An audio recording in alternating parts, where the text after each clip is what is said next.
Hello and welcome to what is now my third video on this man called Joseph Kony.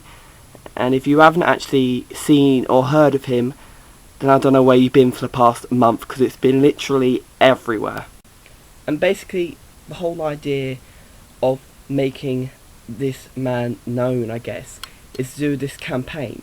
And I'm sure you've probably seen some of the posters. One of them, for example, is like this, and basically it's all about Kony 2012, with the slogan being "Make him visible."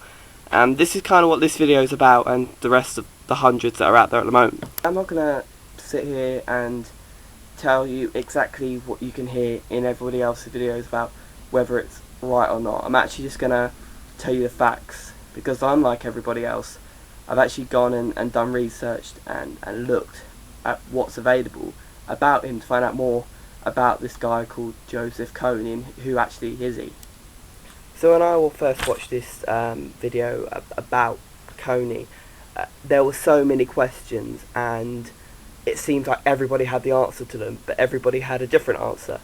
So I didn't know what was right and what was wrong. So I've actually looked at the evidence you can get on the internet, because there's thousands among thousands of websites about him now. It's incredible about what's out there, and I've actually looked, and I've found some stuff which I found interesting and kind of helps you build a picture about whether all this make invisible blah blah blah blah stuff is right that's being done by the campaign by invisible children. So Kony's date of birth is actually unknown, but they believe it's somewhere between 1991 and 1994. He was actually the youngest of 6. So Joseph Kony claimed that he could hear spirits, and when he was in high school he dropped out, so he never actually graduated, and he then went with his brother to sort of set up this witch doctoring business, which, if you don't know what that means, it means you feel you can heal people with magical powers and spirits like that. So the LRA, the Lord's Resistance Army, was basically set up, and Joseph Kony became leader in his mid-20s, and it's basically sort of like many Christians, they believe this world isn't right, and he wanted to set up and get rid of the government and start his own government with the laws of the Ten Commandments, which is, you know, the foundation of the Christian religion. However, they didn't exactly take it peacefully. They got quite violently, and these LRA are related to people disfiguring their victims, raping women, and everything like that. It is believed Kony has over 100 wives and 50 children.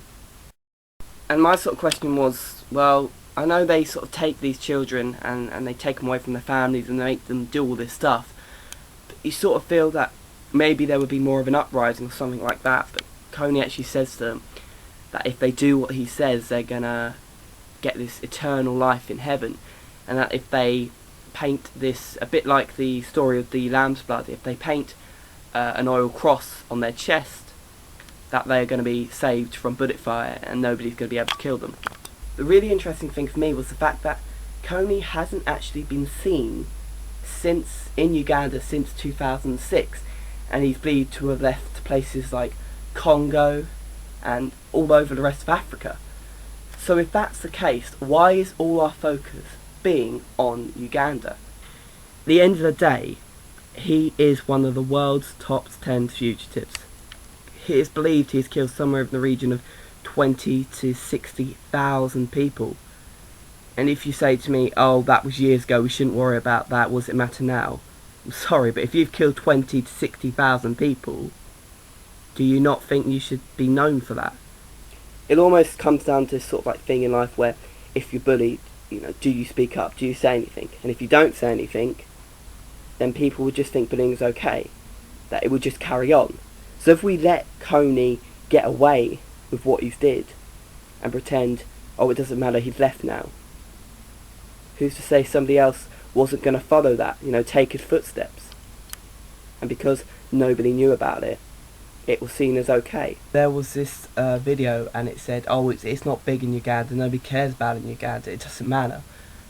Well, actually, there's a statement that said that it's not on the front lines of their papers, it's not on the headlines, because they said it's not news. It's not news until the violence stops. I'm not saying everything I said is right or it's fact. or that there's not more truth into what I've said. But at the end of the day, somebody who's murdered or been in cooperation of murdering so many people, should they go unnoticed? Should, for example, should Hitler have gone unnoticed? Should Gaddafi gone unnoticed? Because this is exactly the same, apart from it's not been noticed until maybe it's too late. But it's not too late to get him recognised. Kony 2012. Make him visible.